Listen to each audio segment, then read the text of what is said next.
Hi, this is pediatric psychologist Dr. Lynne Kenney, and we are so happy to be here today with Dr. Nicole Mullins. She's an exercise physiologist who works in the field of educational neuroscience, and she just recently presented a study on physical activity in the classroom. So we wanted to hear a little bit from Dr. Mullins. First, begin with a little bit about who you are and what you do. Good morning. Thank you for having me. I'm very excited to chat with you. So I'm an exercise physiologist, and I am an expert in nothing except perhaps passionate advocacy for physical activity. I teach exercise science at Youngstown State University in Ohio, originally from Maine, and did my bachelor's in exercise science at University of New Hampshire and my master's and PhD in exercise physiology at Kent State. My original plan was not teaching. I thought I would work at the U.S. Olympic Training Center in sports-specific training, but I have discovered that the best way that I can help more people learn about the amazingness of physical activity and exercise is to teach my students well. And the better I teach them and hopefully inspire them about all the great work that they can do, the more people they help. So I guess I love teaching and having a greater reach that way. I don't have any single strong line of research. I'm interested in a lot of things. I'm very interested in advocacy, and that's part of this classroom physical activity program that we'll chat about. I'm also very passionate about the effects of gender socialization on physical activity, differences between boys and girls, and the way we socialize them forward and away from physical activity. I originally wanted to be a sports psychologist, so I have very strong interests in the behavioral side of things and the learning theories and motivation and behavior modification. And that's a little bit about me. So some of the teachers who are participating in our executive functions in the classroom course may not know a lot about exercise physiology. Can you tell them a little bit about the field? There's a lot of science to it. You know, it's learning about the changes in the structure and function of the body with both acute exercise and with chronic training, the adaptations that you make. And truly, exercise affects every system of the body, from your heart to your muscles to your bones to your mind. You know, there's so many amazing effects. And the other amazing thing is we've known a lot about the benefits of regular physical activity, honestly, since ancient times. I mean, there's documentation of things since ancient times. And I guess just it has grown as a field as the needs for it, due to our lifestyles today, have engineered a lot of the need for movement out of our lives. And you know, most of the things that kill us today are associated with inactivity and lifestyle. So it's so important. But I mean, exercise can enhance everything. It can enhance your ability to perform, you know, athletically in the workplace, in your social relationships. It just makes everything better. I believe that with every fiber of my being. Yeah, it's interesting because in our course we talk about how this applied like educational neuroscience research, which comes from multiple fields, kinesiology, exercise science, developmental psychology, a lot of it is 50 years old. But when our technologies improved and we were able to better study the effects using diffuse tensor imaging and fMRI, then like the legitimacy of the importance for exercise in health and cognition became much more mainstream. Don't you think, Nicole? Yes, and you know, what's interesting is that we have, you know, the field as a major, as an exercise science major, is only, you know, about 50 years old. But it's funny how when that field started, it branched off physical education, and, you know, interests were in looking at, you know, how lifting weights can improve your athletic performance, how running training can improve your speed. And at first, looking more at athletic performance. And now the research is really exploding on not even exercise. Not, you know, exercise is planned, structured, repeated physical activity done purposefully to improve one or more components of fitness. But exercise is not the only thing that's important. Physical activity, just increasing your energy expenditure, using your muscles is important. And now so much of the research that's coming out now is taking a step back and looking how even at low intensities of movement, just moving more and sitting less can, you know, especially reduce risk factors. That moving more and sitting less is not going to help you win the race or, you know, perform at an athletic level, but it can reduce your blood pressure, reduce your cholesterol, you know, improve your bone health, and again, improve your mental outlook. And we need that. I find this area of work really fascinating too. You know, reducing anxiolytic effects, you know, reduction in anxiety with physical activity, and antidepressive effects. I mean, there's just, I could go on, but we're circling back to, it's not just formal exercise that's important, but just moving. Anyway. And how did you studied teacher perceptions regarding classroom movement. How did this all evolve? So, just to be clear, this is certainly not, you know, again, a well-developed line of research for me, but this interview is perfect. Thank you very much, because I just came back from a conference at the Midwest chapter of the American College of Sports Medicine. We call it Midwest ACSM, where I got to present this research. And I had a great attendance and great questions, and so it's nice to get that out there. This project actually stemmed from looking for a placement for one of our interns. We have a lot of undergraduate students, and this particular student had strong interest in working with children and she wanted to promote physical activity. And we had read a few, myself and a colleague of mine, we had read some of the articles on classroom physical activity, and my colleague has 2 children at a local elementary school. So it was a combination of finding a place for this intern to promote physical activity, to work with children. We were able to get a foot in the door at the elementary school through my colleague whose children were there. And we started this classroom physical activity break program. And the first intern was not part of the study. She went into the classrooms, established a schedule, and she would see 16 first through 4th grade classrooms in a given day for 10 minutes. She would do 10-minute classroom physical activity breaks right there. She went online. There's a lot of free resources out there now. We started with a lot of information from North Carolina's schools, the Energizers, Take 10 program, PATS's ABCs for fitness. There's a lot of free resources, and we got ideas from there. She used her own creativity to create little 10-minute bits with exercise. For example, the muscle names and actions, physiology, teaching about the heart rate, and then the kids learn how to take their heart rate. We would try to incorporate the classroom teachers' current lessons, whether on math or geography, and find a way for children to move. And the newer term, that's not a new concept, but the new term for that is movement integration, where we try to, I'm sure I'm telling you things you already know, but we're trying to integrate the classroom teachers' academic content with moving. So she started amassing a collection of activities and then shared them with her successors. So we've now had 3 interns in the program, and we're heading into our 4th this upcoming spring, which I'm very excited about. So the first intern established the program, and then by the time the first semester was really successful, we said, let's collect some data. And so we just did simple survey research, and we collected surveys from the children, and with a simple questionnaire.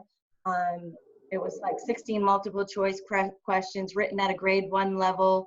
They had only 3 response choices. They had accompanying emojis to help the kids understand the questions. So we had a kids questionnaire, and then we had a teacher's questionnaire, and the teacher's questionnaire had 15 multiple choice and 5 open-ended questions. And based on their perceptions of the programs, their benefits, the barriers, their recommendations for improvements, what they saw as disadvantages. And we found some fun stuff. It's a very simple observational study, certainly limited in scope. The school that we used was top 5% in Ohio schools, low numbers of low proficiency children, low numbers of minority students, so limited in scope for sure. I think that for me, the primary reason to do this study was a platform for advocacy. You know, since I have data and I have something to present, I can present not only what we learned in our study, but I can present the work of others. And one thing, I feel extreme frustration for some previous researchers because so much of what we're doing is not new. I mean, some of the evidence of the benefits of moving in the classroom and integrating movement with with academic lessons has been around for literally decades, and we're just not putting it to work. And there's a number of reasons for that. So I wanted to collect this data and then present it more at the grassroots levels. I actually want to present it to some local other elementary schools, see if we can't get some partnerships going there. A lot of this prior research was done, but it was published in journals for physical educators and educators, and it's like preaching to the choir. We all know this is good. We've got to get more publicity out there with some emotional pull and some feedback from those teachers, and see if we can't make the program catchy, so to speak. And overall, your findings were that the teachers really felt that physical movement in the classroom was appropriate, needed. It wasn't difficult to implement. Was each classroom doing 10 minutes a day only? So our interns led they still had their usual, phys ed curriculum and recess, but our intern would just circulate. I mean, we have an elaborate schedule, grade 1, classroom 1, and she would just circulate around to the classrooms, and it made for very full days because one intern handled the program each semester, and it made for very full days, but it was very feasible because for, at least grades 3 and 4 would do the same brain break, and she could just kind of replicate it. I keep saying she because all 3 interns just happen to be females. So our students were only in charge of that. One of the goals currently is that more schools create what are called comprehensive school physical activity programs, and that's where all sectors in the school collaborate to increase physical activity opportunities. The Institute of Medicine, Shape America, Department of Health and Human Services, the CDC are all promoting those comprehensive school physical activity programs. And those are urging people to add more movement throughout the day through before and after school programs, through recess and lunchtime breaks, through sports and phys ed, and then also through specifically classroom movement time. So our objective in running this study was to incorporate those 10-minute brain breaks into all classrooms, to contribute to that initiative, and also to contribute to the National Physical Activity Guidelines goals, which is to increase, is that all children and adolescents achieve 60 minutes of physical activity a day. So any opportunity you can use to add to that can help. And there were so many great findings. I'm just talking a mile a minute, I know, but no, it's so helpful. I think the teachers are going to value hearing from the people who actually, do the studies in the classrooms, because we just report them, and we also write the programs. I mean, one thing that we learned from our classrooms all around the United States and even in China was that teachers didn't feel like they had easy to implement curriculums. Teachers are not trained to do PE. They're not trained to do coordinative, beat-based, rhythmic movements. So our personal, Mike Kazala and I and Allie Golding, and we're really attempting to contribute very simple activities that the teachers just literally put on the board. They read them out loud with the kids, and then they move in time together. So you asked let me tell you a little bit about the barriers, and then I'll go back to some of the findings, because some people worried a lot more about the barriers than Than you found. Made them bigger than they were, I guess. Mm-hmm.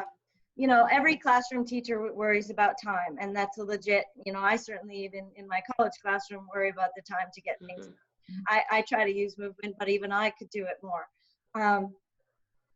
One point I want to make about that is I do think time is the biggest, you know, reason that people give for not engaging in physical activity anyway. And I really, with all due respect, I think it's the biggest BS excuse that there is, because, you know, we make time for what we value.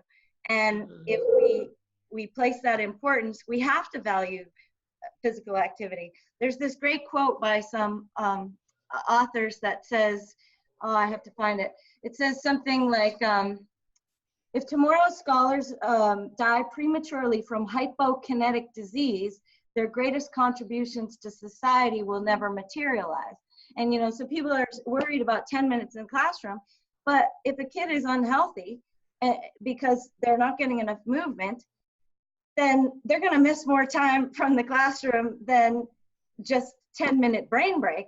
You know, so people really have to see physical activity as an investment in their education. It really, one of the, I know I was going to talk about barriers, but one of the most positive things is that almost all the teachers said they found an increased focus after movement breaks. Everybody feared as a barrier that the kids would become too difficult to settle down after the activity. That was and that didn't come to fruition. They repeatedly said that the kids were more focused after the break. And again, most of us who teach anyone, whether you're teaching your people or I'm teaching my college kids, I give them a break. I give my college kids a break on an hour. How can we expect an elementary school child not to get a break? So they worried about time. They worried about being able to settle children down after the activity. They worried about the lack of knowledge. As you were just saying, they wouldn't know what to do. But there are tons of resources out there that are free. And it really, once you start thinking about how can I incorporate movement into my lesson, you get better at it. You know, you say, oh, I could do this. And so that improves. And one really important part about that, there was a recent study that just came out by Nader et al. In June 2019, and they looked at classrooms that successfully implemented classroom physical activity programs and those that didn't. And the strongest predictor, the most important factor, was whether or not the teachers got one 60 to 90 minute training session. So if you could teach the teachers, you know, just alleviate some fears, I guess. Tell them this is how you can do this. This is how you can manage the classroom. This is how you can manage the space. This is how you can calm students after the activities. These are some ideas of integrating movement into your academic lessons. One little training session can be all the difference. You know, it doesn't have to be hard. Now that makes me think, don't you know, I know that you and I work in the, you know, exercise physiology and educational neuroscience field. So we are often talking to the choir. Don't you think that we should be teaching this in the education schools? I mean, we should be having a course in the education schools about the role of the relationship between motor and cognition and achievement, so that the teachers are coming out having heard of this and it doesn't feel new, because they're getting a lot on curriculum and they're getting a lot on behavior management systems. And we know that physical activity, especially acute coordinative physical activities, things that actually make you think, bring your attention online. They engage your working memory. They enhance your cognitive flexibility. They help your socialization and your entrainment with your peers. So the thing that I'm learning the most from you is that we really have to get talking with those young, new people who are becoming teachers. Do you think that that would help? Oh, I think that would be wonderful. And I guess that's what I mean by grassroots level publicity. I think that we should be doing these workshops in the schools to show people how easy it is. Also, that you don't have to be an expert. You know, in our field, we one of the biggest battles we fight in exercise physiology and exercise prescription is that we don't have people who are educated in exercise physiology designing, you know, exercise prescriptions for perhaps people with more high risk levels and things like that.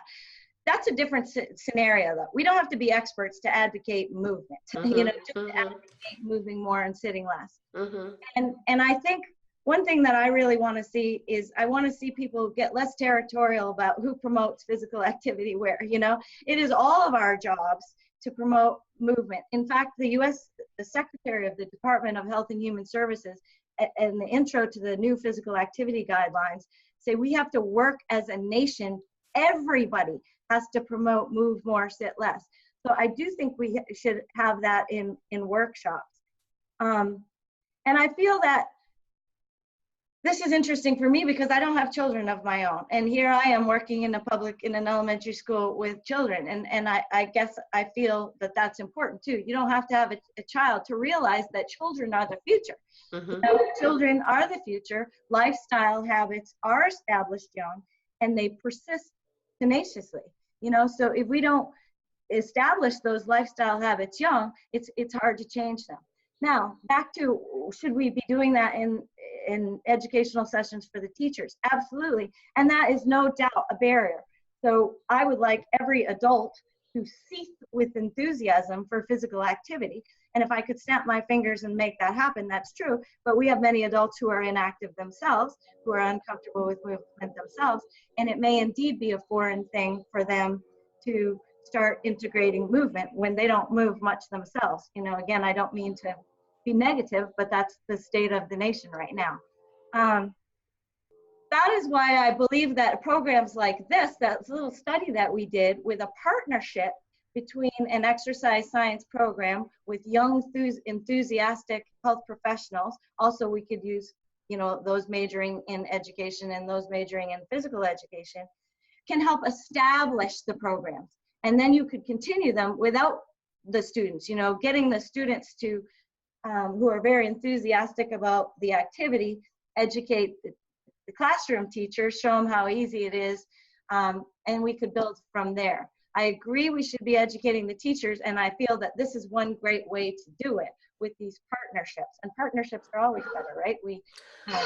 And first, I totally so enjoy your passion and enthusiasm, and your argument is so convincing, and it really makes me think about how so many of us are really working on this, yet we're siloed because we're busy. We have practices, you have a classroom, you've got to do grading. I mean, it would be great for us to force multiply by teaching the interns and even the teaching assistants and these people who could definitely bring cognitive motor movement and physical exercise into the classrooms with great ease. I really think that this could even be a subsection of some of the programs in education and in physical education and in exercise science, because we need to get this next generation up and moving, or we're going to have more and more challenges with cognition, social emotional health, and behavior. Can I say one more thing about this study? Yeah. I would be remiss to say, some of the results, I didn't present many of the actual, you know, percentages, and if anybody wants to look at that article, it would be great. But I want to say something that was really fascinating. So huge numbers of our kids thought that the activities, the classroom physical activities, were really fun. Most of them that they were good for their health. But listen to this. 69% of the kids reported that they always had fun, even if they were not good at an activity. And 88% knew that even if they were not good at an activity, it could still be good for them. That's really powerful stuff, you know, because we don't need kids to think that they have to be athletic to benefit from the movement. They always had fun, even if they were not good at an activity. And another big finding was that 67% of the kids reported having done some of the classroom physical activities outside of class. That's great. They were, you know, you asked me before if that's what we were doing, 10 minutes in the classroom. We give them 10 minutes in the classroom, but then some of them went on and did those activities outside of class. In one of the little videos that we had taught the kids Cotton Eye Joe dance, and they were doing that. And you could hear the teacher in the video saying that the kids were practicing in the hall. So again, that movement that we did in the classroom extended beyond the classroom. And I felt I needed to say that because, again, it's, if you can inspire movement in one place, you'll probably inspire it in another place. Well, we're so honored. I think the teachers are so going to enjoy hearing from you. And we're here with Dr. Nicole Mullins from Ohio, who studies, well, you're an exercise physiologist who studies a lot of different things, and you teach other educators who are college students. But we all want to get more classroom physical activity into our classrooms, and we want the children, you know, walking to school and moving before, during, and after school. And we appreciate your extraordinary advocacy on behalf of these kids. I appreciate you. I appreciate your helping me share. All right, so we'll stay in touch. Okay, thank you very much. Have a beautiful, beautiful day. You too.